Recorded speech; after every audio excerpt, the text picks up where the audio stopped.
What if a father's final act as king was to erase his own son from history? What if love, loyalty, and blood were no longer enough to protect a prince, or the woman he chose to marry? 7 minutes ago, the world stopped. Buckingham Palace released a statement so devastating, so final, that it felt like the monarchy itself had cracked in two. King Charles III, after months of private deliberation, has officially confirmed the removal of Prince Harry and Meghan Markle from the royal line of succession. Not suspended, not temporarily excluded, completely removed. Before we continue, please hit the like button, subscribe to the channel, and turn on the notification bell for updates. The news broke like thunder rolling across London's grey skyline. Within seconds, reporters flooded the mall, their microphones trembling in the icy November air. "We have confirmation," one whispered, as though saying it louder might make it more real. And then, on every major network, across every feed, the same headline burned in red. King Charles ends the Sussex legacy. It wasn't supposed to come to this. Not after Diana. Not after the years of family therapy, reconciliation attempts, olive branches, and carefully worded statements about unity. But here we are, a king divided from his blood, a son stripped of his place, a nation staring into the mirror of its past mistakes.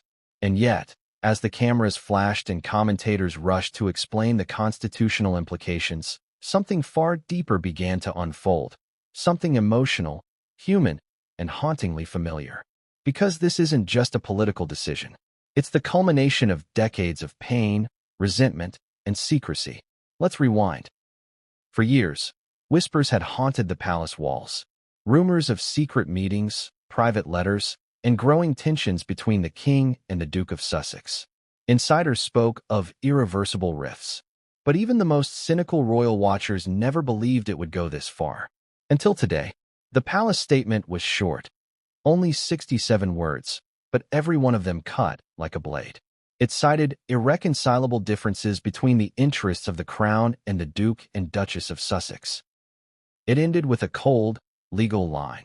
Effective immediately, the Duke and Duchess of Sussex are removed from the order of succession. No apology, no farewell, just silence. The world reacted with disbelief. Social media erupted.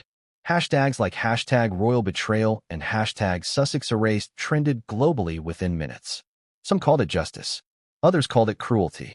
But behind every opinion, one question echoed louder than the rest. Why now? Was it something Harry said? Something Meghan did? Or something much darker? Something buried beneath decades of royal tradition, jealousy, and guilt? And that's where this story begins. Because this wasn't an impulsive act. Sources close to the palace say this decision has been quietly building for months, maybe even years. They describe a secret council, a small circle of advisors who met in the shadows of Balmoral Castle, debating whether the monarchy could survive another scandal. You see, this was never about titles or media headlines. This was about survival. The monarchy, for all its pageantry, depends on one thing: public trust. And that trust, according to recent polls, was slipping fast, especially among the younger generation. Scandals, Netflix deals, podcast failures, and accusations of exploitation had turned the Sussex story from fairy tale to fiasco. For Charles, the man who waited 70 years to wear the crown, this wasn't just a political storm. It was personal. Every time he looked at Harry, he saw echoes of Diana, the woman who defied him, the woman who outshone him, the woman he never truly stopped mourning. And Meghan? In the eyes of many courtiers, she had become the reincarnation of that defiance, a symbol of rebellion draped in designer gowns. So when the final decision came, it wasn't made in anger. It was made in exhaustion. According to a senior royal aide, Charles spent weeks going through private letters, family photos, and archival documents before he signed the decree. He reportedly said, "I will not let this crown burn twice." That sentence, short, almost whispered, reveals everything. The first time it burned was in 1997, when Diana's death nearly shattered the royal family's legitimacy. The second, Charles feared, could come from his son's crusade against the institution itself. And so, in the grand chessboard of monarchy, Charles moved his most painful piece. Still, this decision wasn't as simple as crossing out a name. Legally, Removing someone from the royal line of succession requires deep constitutional maneuvering, involving the Privy Council, legal drafts, and quiet cooperation with Parliament. It's not a personal vendetta. It's a historical rewrite. Imagine centuries of bloodline carefully preserved, from Henry VIII to Elizabeth II, only to have a modern king erase his own descendant. It's both tragic and ironic. The very man who once rebelled against his parents' expectations has now become the enforcer of tradition. But here's what makes this story truly haunting. Diana saw it coming. In a letter written just months before her death, she reportedly warned that one day the sons I bore will be divided by the system I escaped. Many dismissed that as poetic exaggeration until now. And yet, for all the royal historians and political commentators dissecting the legalities, this story isn't really about monarchy at all. It's about family, about how love can curdle into rivalry, about how silence can be more dangerous than war. Picture this: Harry waking up in California to the sound of his phone buzzing relentlessly. Meghan pacing the kitchen of their Montecito mansion, scrolling through headlines, her jaw tightening with every word. Archie playing with Lego on the floor, unaware that his family's place in history has just been erased. What do you say to your child when the world decides you no longer belong to your own family? Harry has been many things: a soldier, a husband, a rebel, a son trying to find peace in a house built on duty. But today he is something else entirely, an outsider. And yet, not all is as it seems. Because deep within Buckingham Palace, not everyone agreed with the king's choice. Sources claim one senior royal, not William, privately pleaded for mercy. That person allegedly said, "You may win the throne, but you'll lose your son forever." Charles reportedly replied with a single line, "Then history will have to understand." It's chilling, isn't it? The image of a man torn between crown and child, between his legacy and his love. And still, behind every royal curtain lies another layer, one the public hasn't seen yet. For months, legal teams have been quietly preparing something even bigger: a formal restructuring of the royal succession documents stored at the National Archives. Insiders say the paperwork includes the names of new successors, updated inheritance clauses, and sealed signatures from 3 top officials. If true, this means the decision wasn't sudden at all. It was calculated, precise, and irreversible. So again, why now? Maybe because the king's health has become the quiet secret no one dares mention. In recent weeks, photos have shown him looking gaunt, his hands trembling slightly during ceremonies. The palace, of course, denies any serious condition. But whispers persist. He's racing time, one staffer said. He wants to secure the crown before he can't. If that's true, then this isn't just a power move, it's a legacy move. A final act to ensure that the monarchy doesn't collapse when he's gone. And that brings us to the chilling thought that hovers over this entire story like fog over the Thames. What if this announcement isn't the end, but the beginning? Because according to royal insiders, this removal could trigger a chain reaction: new alliances, hidden letters, secret recordings, and unexpected betrayals waiting to surface. Even William's position, some say, isn't as secure as it looks. And then there's Meghan, the woman at the center of it all. For years, she's been painted as both villain and victim. But in this story, she's something else: the spark. Whether you love her or despise her, she changed the monarchy forever. And that's a fact even the king can't undo. Still, somewhere deep inside, there's an unspoken truth neither side wants to admit. They need each other. The royal family needs the Sussexes' global relevance, and the Sussexes need the royal connection that keeps their spotlight alive. But that fragile exchange, fame for bloodline, has now been severed. And once a crown cuts, it never heals. The silence following the announcement says it all. No royal spokesperson stepped forward to clarify. No follow-up statement to soften the blow. Just cold, calculated stillness. The kind of silence that precedes history's loudest echoes.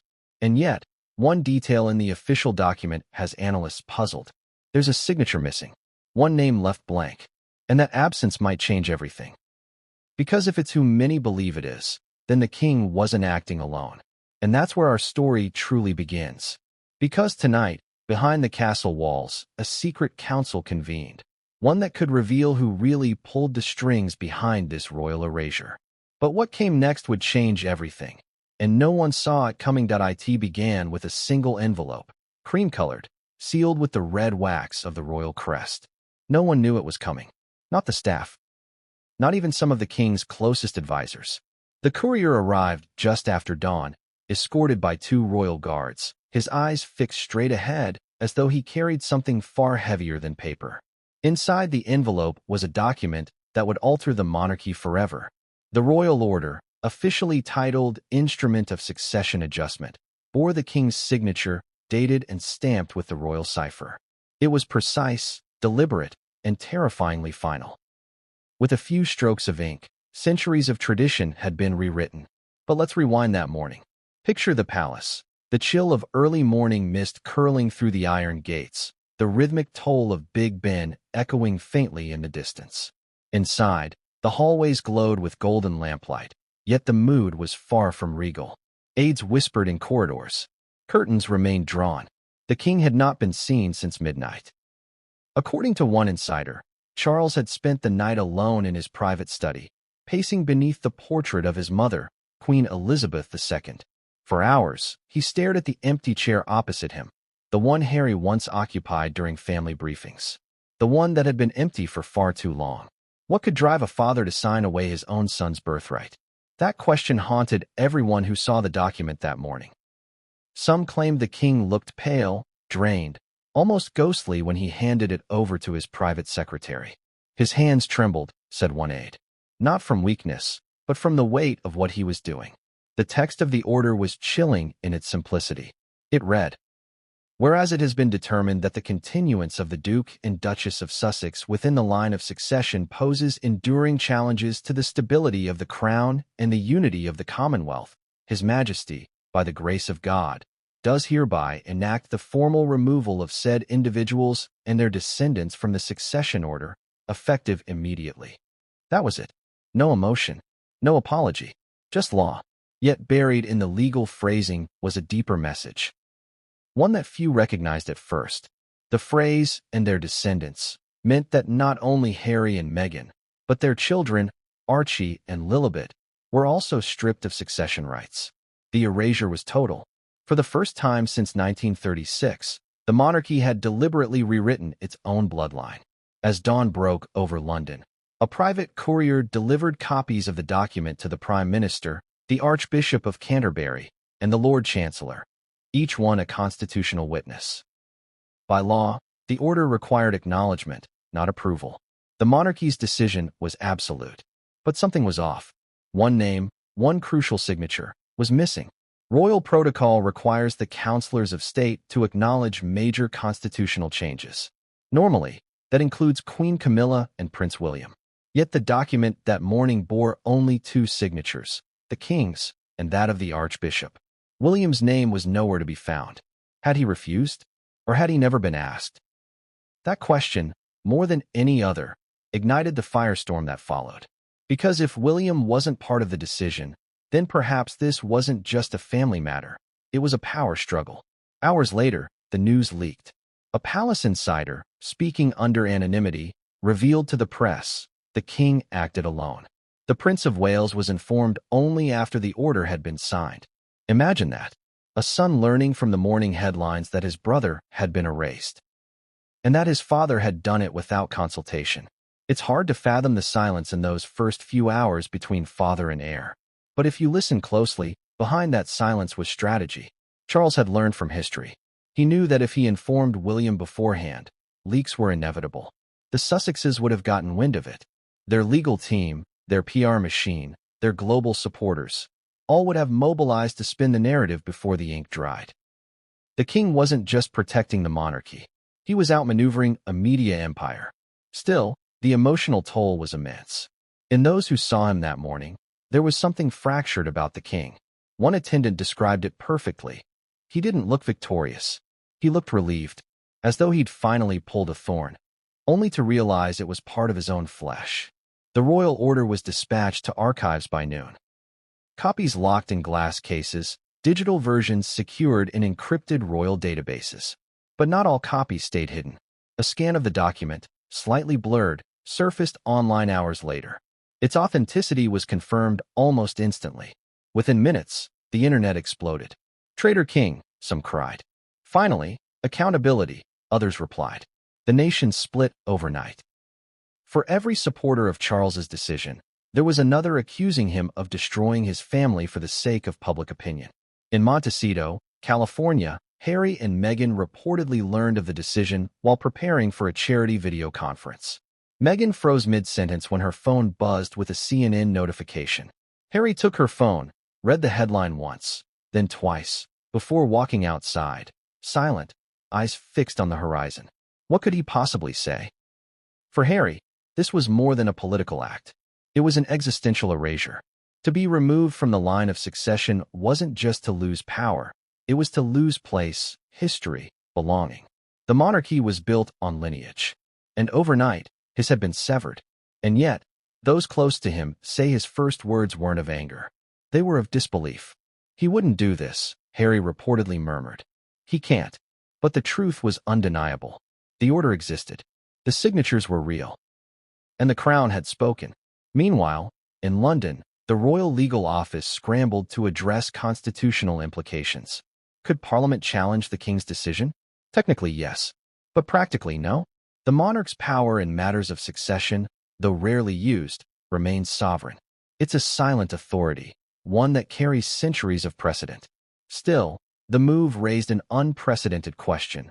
Was this the start of a modern royal purge? Because the timing wasn't random.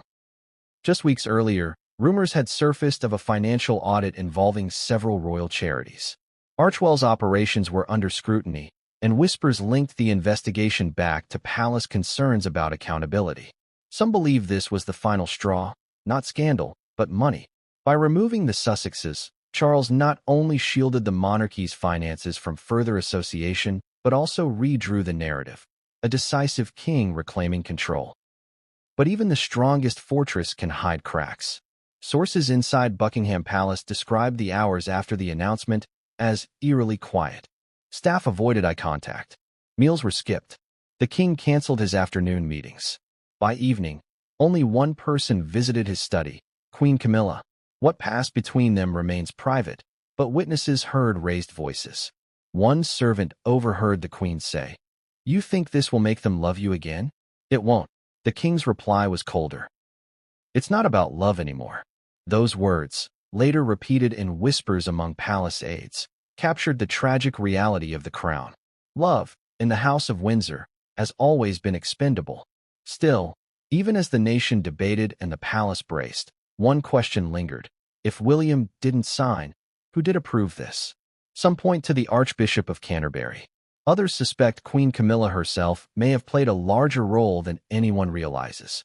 But a third theory, far more dangerous, began circulating among senior staff, that the king acted under pressure from external forces. There were whispers of leaked intelligence briefings, concerns about foreign influence tied to royal-affiliated charities, and subtle warnings from advisors that the Sussexes' public ventures risked compromising state relationships. Whether any of this is true remains unclear. But one fact is certain. The decision was too calculated, too perfectly timed, to be emotional alone. And that missing signature? It matters. Because without the acknowledgement of the Prince of Wales, the order, while legally binding, sits in a gray area of moral legitimacy. A crown divided cannot rule in peace. The monarchy's greatest strength has always been its unity. And now, unity was dead. That night, as the city lights shimmered across the Thames, Buckingham Palace glowed faintly through its curtained windows. Inside, aides typed statements, drafted press releases, and prepared for the morning's headlines. But one document remained on the king's desk, the original royal order. Next to it sat a small photograph, a younger Charles with Harry on his shoulders, both laughing under a summer sky. The king stared at it for a long time. Then he turned it face down. In that gesture, simple, almost imperceptible, lay the entire tragedy of the British monarchy. But what no one knew was that somewhere, deep in the palace archives, another document existed. One that hinted the king had not acted alone. Because attached to the royal order was a second page, sealed and signed and marked Private Annex A. Its contents have never been released. But according to one archivist who briefly saw it, the page contained a handwritten note, not from the king, but from someone else. And that note could expose the true mastermind behind the royal erasure. But who was it? That answer would surface soon, in a meeting that took place miles away from London, behind the closed doors of Balmoral Castle.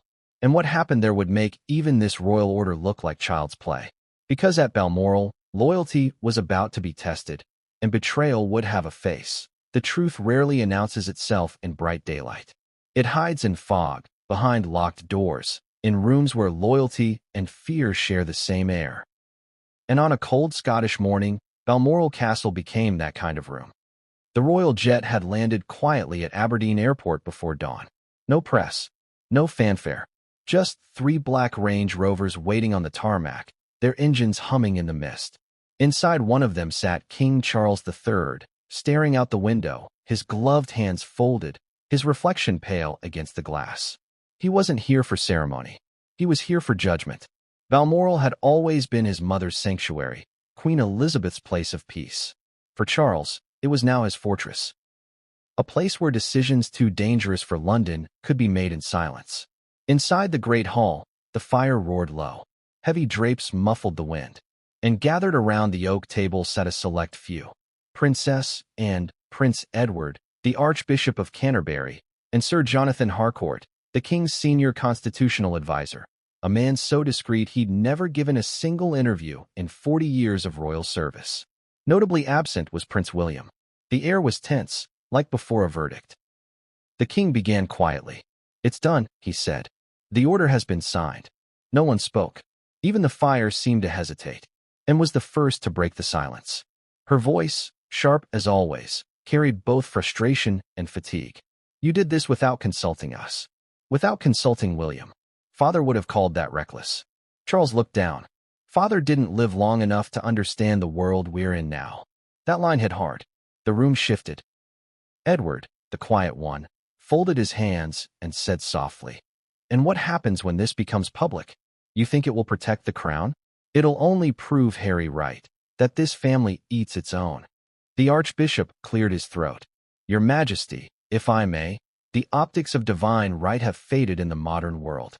People expect compassion, not exile." Charles turned sharply. "Compassion built this mess. I won't let it destroy the institution." That word, institution, hung in the air like a curse. Anne's eyes narrowed. "You're not talking about the monarchy, Charles. You're talking about control, about power." For a moment, the king's mask cracked. "Yes," he whispered, "because without it, we have nothing. Not respect, not authority, not legacy." The silence that followed was suffocating. Harcourt finally spoke, his voice measured and cold. "With respect, Your Majesty, the order still requires parliamentary acknowledgement. The Lords must be briefed." Charles nodded. "They will be, but not before we deal with the fallout." "What fallout?" Edward asked. The king looked toward the fire. "Meghan Markle will not go quietly." He was right. Back in California, Meghan had already activated her crisis team. But here, in Balmoral, the royal family was planning something equally strategic, something far more dangerous. The council's purpose wasn't to debate the decision. It was to contain it. According to a source close to the royal household, the meeting stretched on for nearly 4 hours. During that time, they discussed 3 key issues: succession reshuffling, financial implications, and media control. Every word was recorded by a royal stenographer, whose notes were sealed in the Balmoral archives, marked Privy Proceedings, confidential. What no one knew then was that someone else was also recording the meeting. An aide assigned to the catering staff, stationed outside the room, had his phone in his pocket, microphone on, voice memo running. The file would later leak under the name Project Balmoral. The recording begins faintly but clearly enough to hear the king's voice. "Charles, we can't keep pretending Harry represents this family. Every interview he gives, every partnership, every camera angle, it diminishes the monarchy. And then you should have spoken to him, not erased him. Charles, he left me no choice. The people see weakness. We must show resolve. Edward, and when it breaks him, when it breaks William, Charles, then history will call it necessary." That word, necessary, struck like thunder. The rest of the recording trails off, replaced by muffled footsteps, shifting chairs, and the creak of old floorboards. But near the end, one voice emerges clearly. Anne's. And you think you're protecting the crown. You're destroying our family. A pause. Then Charles replies, almost in a whisper, the family is already gone. Those 7 words, leaked weeks later, would ignite a national firestorm. But inside Balmoral that morning, the council continued as though nothing had been said. Harcourt laid out a plan for media messaging, subtle leaks to friendly papers, statements emphasizing unity and continuity. The Archbishop suggested a private reconciliation service, a symbolic gesture to calm the public. The king refused. Reconciliation without repentance is theater, he said, and I've had enough theater. And rose abruptly. Then you'll stand alone, Charles. She left the room. For a long time, no one spoke. The fire crackled. The king poured himself tea, but didn't drink it. Finally, Edward leaned forward. You realize William will find out. He'll see the recordings, the documents, the leaks. He'll see how you've shut him out.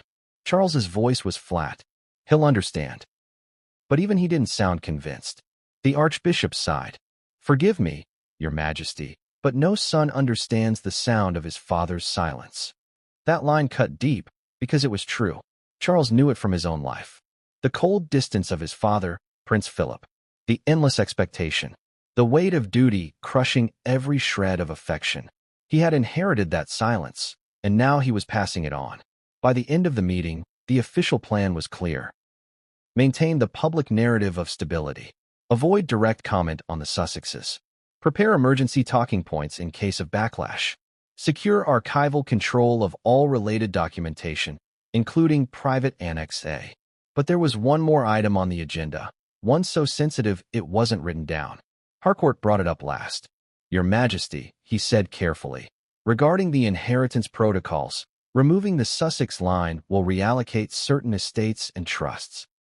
Some will revert to the crown, others to designated successors. Charles looked up. Designated. Yes, sir. As in, successors you must personally name. The room went still. Naming successors meant reshaping royal inheritance. It wasn't just about who wore the crown, but who controlled the royal wealth, the lands, titles, and trust stretching across generations. After a long silence, the king said, then let it pass to William, to his children. Harcourt nodded. And if the prince refuses to endorse the order? Charles's jaw tightened. He won't refuse. But deep down he knew he might. Because William's silence wasn't compliance, it was conflict. And re-entered the room just as the meeting adjourned. Her eyes, red with restrained emotion, locked on her brother. I hope you know what you've started, she said. You think this ends with Harry? You think the line stops there? It doesn't. Once you open the door to rewriting blood, it never closes. She walked out again, her boots echoing through the hall.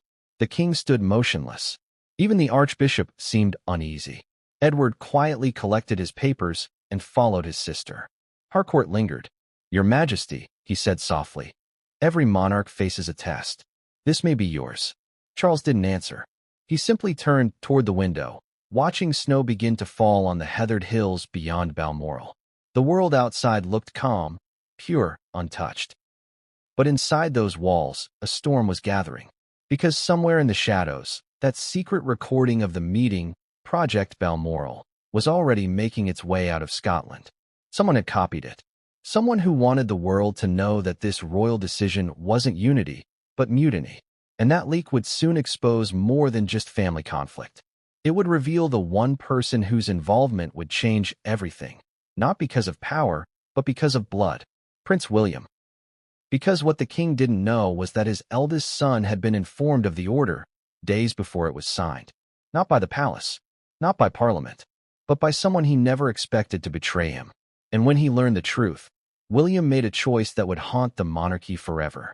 But that's a story for the next chapter. Because William's silence wasn't innocence. It was strategy.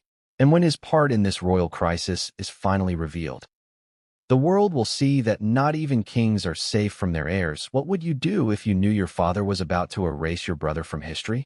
Would you stop him, or would you let it happen, knowing it might save the crown you're destined to inherit? That was the impossible choice Prince William faced. Days before King Charles signed the royal order, William already knew it was coming. Not from the palace, not from his father, but from an unexpected source. One of his mother's oldest friends, Lady Sarah McCorquodale, Diana's sister, had received a quiet tip-off from a clerk within the Privy Council. The message was simple. A royal decree concerning the Sussexes is being prepared. Classified. Immediate effect once signed. She knew what that meant. So she did what any loyal aunt would do. She called her nephew. When the call came through to Kensington Palace, William was in his study reviewing briefing papers. His staff said his face changed instantly, color draining, eyes narrowing as he listened in silence. The only words he spoke were, "Are you certain?" The answer was yes. From that moment, the clock started ticking. For the next 72 hours, William lived in a quiet hell. He attended official meetings, smiled at engagements, even played with his children, all while carrying the unbearable knowledge that his father was about to do the unthinkable. Behind closed doors, however, he was a man divided. One part of him was the dutiful heir, raised to protect the monarchy at all costs. The other part was the brother who had once promised his mother that he would always look after Harry. And somewhere deep inside, perhaps, was the scared little boy who'd watched his parents tear each other apart, now realizing history was repeating itself, only with him and Harry playing the lead roles. Those close to William described those days as the most tortured of his life. He barely slept. He stopped answering calls from aides. Kate noticed his distance, the faraway look during dinner, the long walks in the garden, the late night pacing by the window. "What's wrong?" she asked him one evening. He hesitated before replying. Everything. But he couldn't tell her. The secrecy of the privy documents meant that even confiding in his wife could trigger a constitutional breach. And yet, Kate knew. She didn't need words. The silence said enough. According to a palace insider, William drafted a personal letter to his father that week, a plea for reconsideration. It was handwritten, just one page, folded neatly, and delivered through a trusted aide. The letter read, "Father, you know what this will do. Not just to him, to all of us. You're not removing a title. You're erasing a son. Once you do this, there's no way back. Whatever mistakes Harry has made, he's still one of us." William. He never received a reply. 2 days later, the royal order was signed. When the news broke, William didn't watch the broadcast. He was in Windsor, preparing for a public engagement at a veterans memorial. As his security team briefed him, one of them quietly handed him a phone showing the BBC headline. He didn't speak. He simply closed his eyes for a few seconds, then said, "We proceed as planned." That moment, stoic, composed, emotionless, became emblematic of William's entire existence. The world saw strength, but inside, there was only grief. Because William knew this wasn't just the end of his brother's royal role. It was the beginning of something much darker, a fracture in the House of Windsor that might never heal. Yet here's where things take a turn few expected. Sources within the royal press office claim that William didn't remain silent out of fear or loyalty, but calculation. Behind the scenes, he began quietly assembling his own inner circle, a team of advisors separate from his father's. They called themselves the Bridge. Their purpose was simple, to prepare for the day when William would have to rebuild what Charles was now dismantling. In private, William reportedly told a confidant, "When my time comes, we fix this. We bring it back." But until that time, he had to play his part. So, when the cameras captured him days later standing beside his father during a public ceremony, calm, unflinching, hands clasped, it wasn't loyalty you were seeing. It was strategy. The Prince of Wales had learned the oldest royal art of all, surviving in silence. Still, not all silences are empty.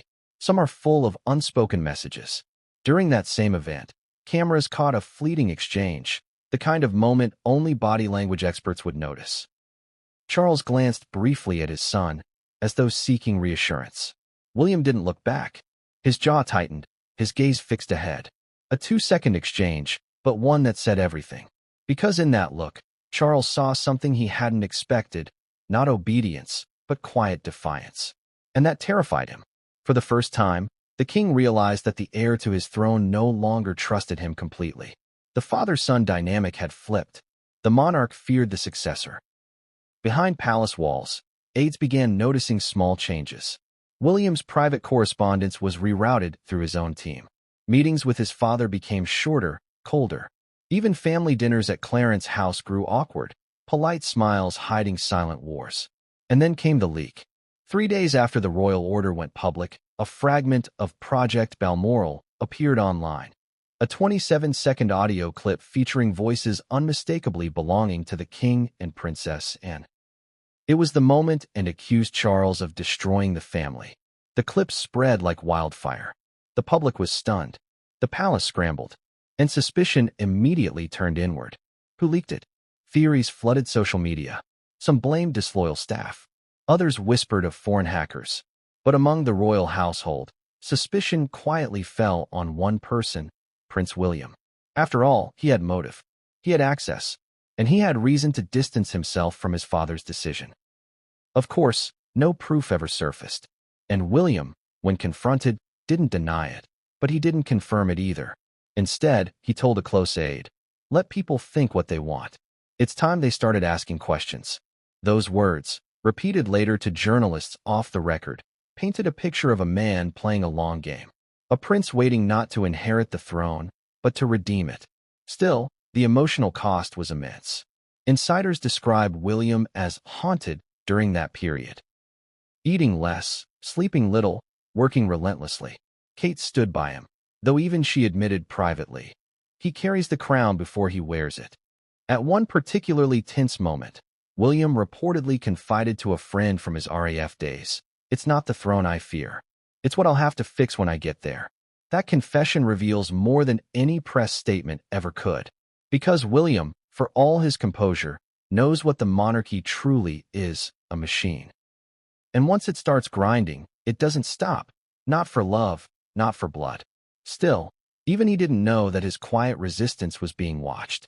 According to one high-level source within the security detail, a private intelligence report circulated weeks later suggesting that unauthorized communications had been intercepted between William's advisors and external media contacts.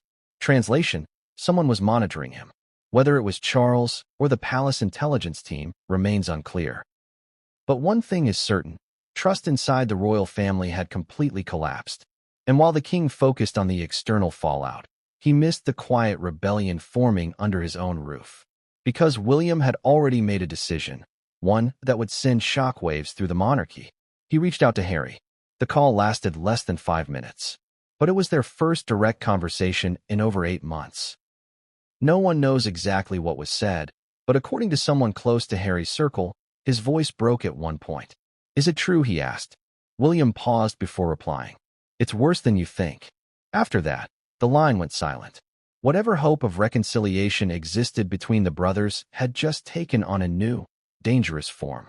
They were no longer rivals. They were witnesses, two sides of a tragedy only they fully understood. And yet, William couldn't risk being seen as sympathetic. He knew the press would twist it, the courtiers would panic, and his father's wrath would be relentless. So he buried the conversation under layers of public composure. But that call, that single act of brotherhood, would soon have consequences. Because Meghan found out. And once she did, she made sure the world would hear her side before anyone else could. Back in Montecito, the Sussex team was already drafting a counter-narrative. Preparing statements, scheduling interviews, framing themselves once again as victims of a cruel, outdated system. Only this time, it wasn't just about sympathy. It was about revenge. Meghan was ready to go nuclear. And when she did, her next move wouldn't just shake the monarchy. It would expose private royal secrets that had never been meant to see daylight. Because if Charles thought he could silence Harry and Meghan by removing them from the line of succession, he had forgotten one thing. The most dangerous weapon in modern royalty isn't the crown. It's the microphone. And Meghan Markle was about to use it. But what she said next, on a private call overheard by someone inside her own team, would leave even her closest allies stunned. Because Meghan's fury wasn't just about betrayal. It was about something far more personal. Something she claimed the king had done to her, long before this announcement ever reached the public. And when that truth came out, it would change everything the world thought it knew about the Sussex story. The news reached Montecito before dawn. The California sky was still gray, and the waves below the Sussex mansion sounded like distant applause, soft, rhythmic, unaware of the chaos about to explode inside the glass walls above them. Meghan Markle was in her home office when her phone lit up with dozens of missed calls. Her assistant's voice came through the intercom, shaky and breathless.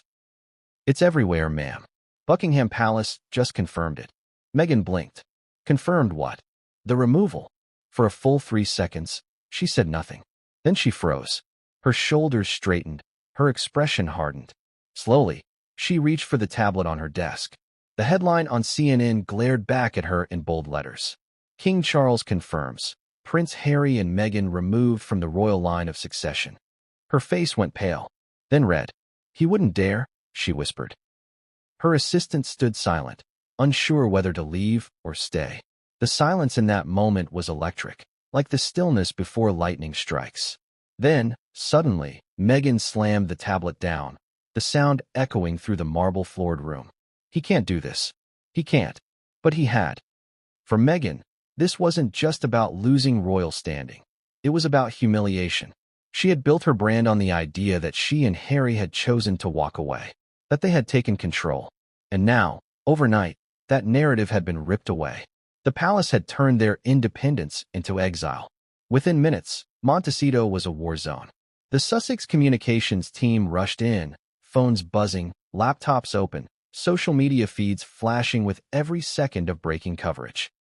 Global headlines, memes, royal commentators, hashtags, all spinning out of control. In the middle of it all stood Meghan, pacing barefoot in a silk robe, coffee in hand, eyes burning with disbelief. "Call Netflix," she said. "Get them on the line. Now." She wasn't thinking about Harry's feelings. She wasn't thinking about the children. She was thinking about perception, about how to reclaim the narrative before it hardened into something irreversible. To Meghan, image wasn't just protection. It was survival. Within hours, a PR strategy began to take shape. Drafts of a compassionate statement were circulated, filled with phrases like "deeply saddened," "focus on family," and "commitment to service." But when Meghan read the drafts, she shook her head. "No," she said. "That sounds weak." She scribbled a few words on the printed page, circled one phrase, and crossed out another. At the top, she wrote, "They took our titles. They can't take our truth." It wasn't subtle. It wasn't diplomatic. It was war. But before the press release could even be finalized, another message arrived. One that changed everything. An email, forwarded by a former palace aide, containing a single attachment, a scanned image of the royal order itself. Meghan opened it and saw her name. The Duchess of Sussex, Meghan, removed from the royal line of succession, along with her descendants. She read the line over and over, her hands trembling. Then, slowly, she noticed something odd. The document had multiple signatures, the king's, the archbishop's, but one was missing. Prince William's. That missing signature set off an alarm in her mind. "Why didn't William sign this?" she said out loud. Her team exchanged nervous glances. "Maybe he refused," one aide suggested. Meghan's expression shifted. For the first time that morning, her rage turned to calculation. Or maybe he didn't know. She turned toward the window, staring out at the hills beyond their mansion, the Pacific glittering under the morning light. "Find out when he found out," she said coldly. "I want the exact hour." Within an hour, her team had confirmation. William knew before the announcement. The betrayal hit her like a gut punch. Not because she expected loyalty from the palace, but because she thought William's silence meant neutrality. That illusion was gone now. To Meghan, it was personal. She poured herself another coffee, hands steady now, eyes calm. The storm was no longer outside. It was inside her, and she was about to unleash it. At 9 a.m., she held a private conference call with her top advisors. There were journalists, lawyers, PR specialists, and 2 familiar names from the Netflix team. On the call, she was composed, icy, deliberate. "This isn't about succession," she began. "It's about suppression. The monarchy is trying to erase our story, so we tell it ourselves." No one interrupted her. "We'll give them what they're afraid of, transparency. Every lie, every phone call, every private conversation they thought we'd never talk about. They wanted silence. They're about to get noise." The call ended with a chilling directive: prepare everything. The footage, The recordings. Even the letters. That last word, letters, confused some on the call. What letters? Only later would it become clear that Meghan wasn't referring to her own correspondence. She was referring to something far older, something belonging to Princess Diana. But that revelation was still hours away. For now, Meghan was focused on turning pain into power. She called Harry into the office. He looked exhausted, unshaven, still trying to process what had happened. "Meg, maybe we wait," he said quietly. "This is still fresh." "Wait for what?" she snapped. "For them to finish burying us." Harry lowered his gaze. "It's not just about them. It's my father." Meghan paused. Her tone softened, but only slightly. "Harry, your father made his choice. You need to make yours." He hesitated. "And what choice is that?" She stared straight at him. "Do you want to be their son, or your own man?" That line hung in the air like a blade. Harry didn't answer. He just walked out. For the rest of the day, Meghan operated like a general in battle. Her assistants called media outlets under embargo. Netflix executives were briefed. Publicists crafted narratives emphasizing racism, control, and colonial power dynamics. One draft headline that Meghan personally approved read, "Silenced, but not submissive, the truth behind the royal decree." But even as she built her next move, cracks began forming inside her own team. Some aides, still loyal to Harry's quieter temperament, urged caution. They warned that attacking the monarchy now could backfire, especially if the public sympathized with the ailing king. Meghan's response was swift. "Then they can leave." By evening, 2 senior staffers had resigned. The rest stayed, out of loyalty, fear, or fascination. That night, under the soft glow of California moonlight, Meghan sat alone in her study, scrolling through social media posts. The hashtags were brutal. Hashtag erased royals. Hashtag royal karma. Hashtag Queen Meghan trending alongside hashtag King Charles. She smirked bitterly. "They still call me queen," she murmured. Then, unexpectedly, her phone buzzed again. This time, it was a message from an anonymous number. It read, "You don't know what you've started." Attached was an image, a photograph of an envelope marked Diana, Princess of Wales, confidential. Meghan's hands trembled. "Who sent this?" she demanded. No answer. But deep down, she already knew. Because there had been whispers, rumors of letters Diana had written shortly before her death, letters that warned of the future of her sons. Letters that had never been made public. Letters that had supposedly been sealed in royal archives. Until now. And suddenly, Meghan realized something that made her heart race. If she could get her hands on those letters, if she could prove that Diana herself had foreseen the royal betrayal, then the world wouldn't just listen. It would take her side.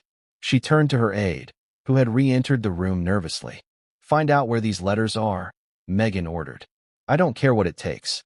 The aide hesitated. "That could mean—" "I said find them." And with that, the war escalated. Because Meghan Markle wasn't just reacting anymore. She was planning. Across the Atlantic, the palace had gone silent, believing the storm was contained. But they underestimated her resolve and her reach.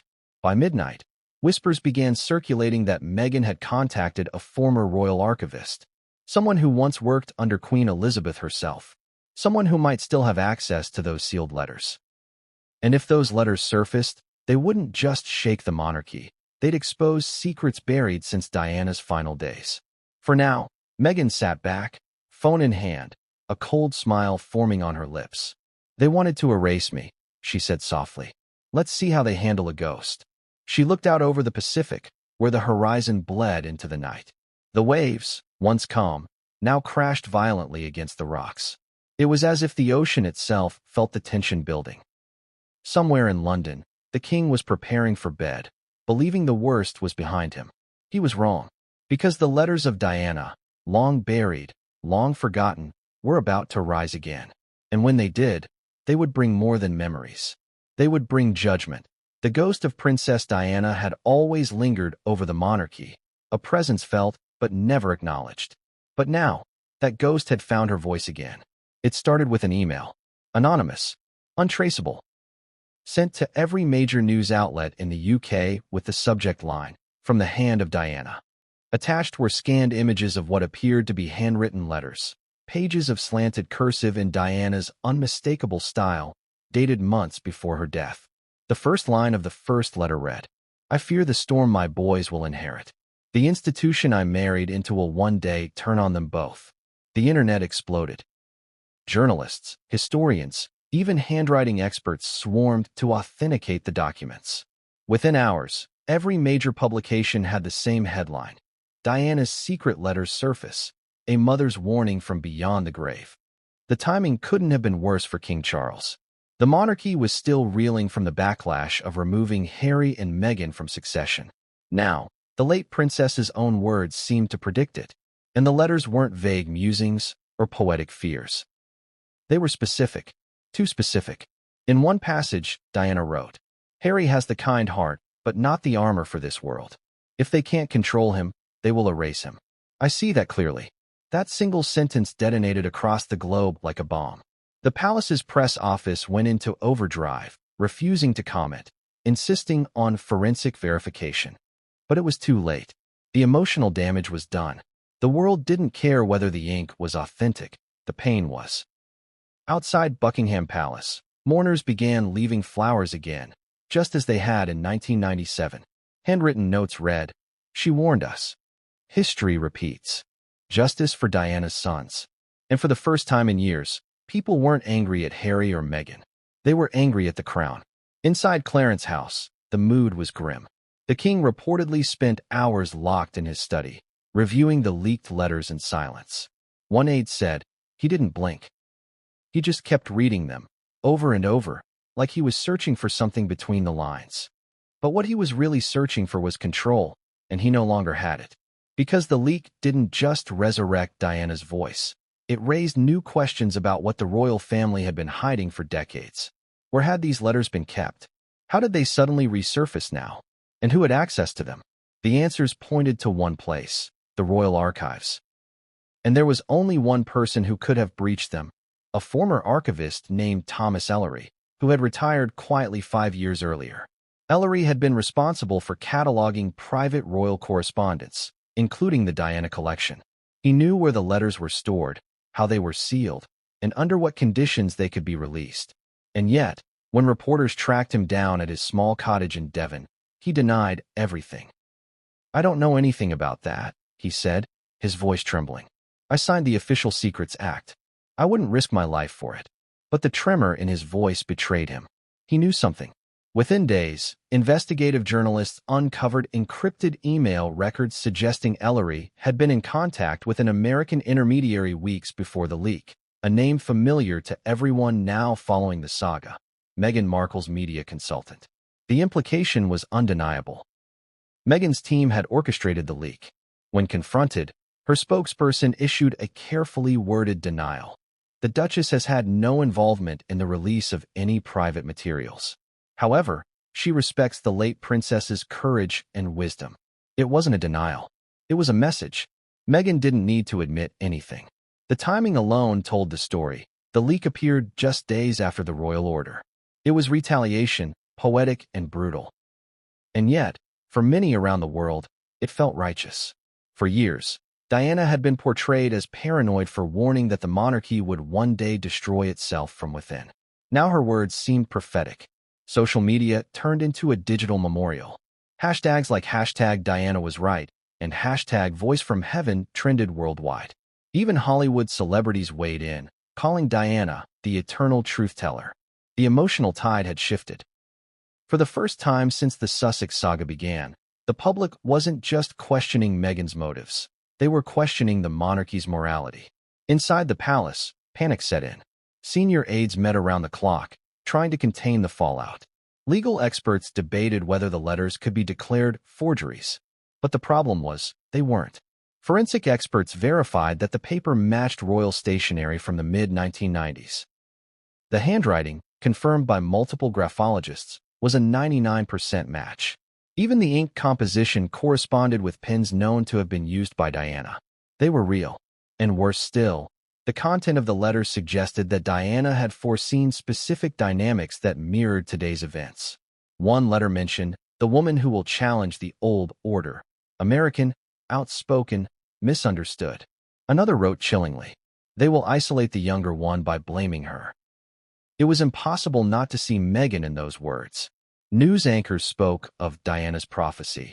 Talk shows dissected every line, and conspiracy theories began flooding the internet. Theories suggesting that Diana had predicted not just her son's fates, but her own demise. In the chaos, one letter stood out among the rest, shorter, darker, almost like a final confession. It read, "Should anything happen to me, remember that love is not safe in palaces. My boys must one day choose between family and freedom." That final sentence tore through the world like wildfire. Was it coincidence? Or had Diana somehow seen the tragic pattern that would repeat itself through her sons? William choosing duty, Harry choosing exile? For Charles, the emotional toll was unbearable. Insiders described him as a man haunted. He refused visitors, canceled engagements, and at one point, reportedly broke down in front of Camilla. "She's everywhere," he said. "She's everywhere again." Camilla's response was quiet but firm. "Then silence her again." Those words, overheard by a staff member, would later be leaked to the press, further fueling public outrage. It seemed the harder the palace tried to bury the past, the louder Diana's ghost became. Meanwhile, in California, Meghan played her part perfectly. She gave no interviews, no statements, just a single post on her foundation's website quoting Diana's 1993 speech. "Every one of us needs to show how much we care for each other and, in the process, care for ourselves." The post went viral. It wasn't what she said, it was what she implied. And while the palace wrestled with damage control, something more dangerous was happening behind closed doors. In Westminster, a quiet group of legal scholars began reviewing the constitutional implications of the king's royal order, prompted by the growing public backlash. What they found buried in centuries-old royal statutes shocked them. A rarely cited clause in the Regency Act of 1937 that could nullify the king's decision under certain conditions. If invoked, it could restore Harry's place in the line of succession. The irony was staggering. The same law meant to protect the monarchy from internal chaos could now become its undoing. When the king's advisors brought him this information, he reacted with fury. "That clause was never meant to be used," he snapped. "It will not be. But laws don't obey emotions." And someone else was already exploring how to use it. Because in a private Zoom call that week, a British barrister known for his Republican leanings was seen speaking with Meghan's legal team.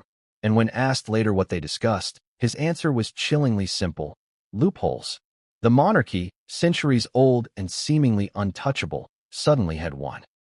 And if Meghan's team found a way to exploit it, everything Charles had done, every decree, every public justification, could unravel overnight. The letters had started as a ghostly warning, but now they had become ammunition. The battle for Diana's sons was no longer just emotional or symbolic. It was legal, and in this war of ink and bloodlines, the next move would be made not by the king, but by the lawyers.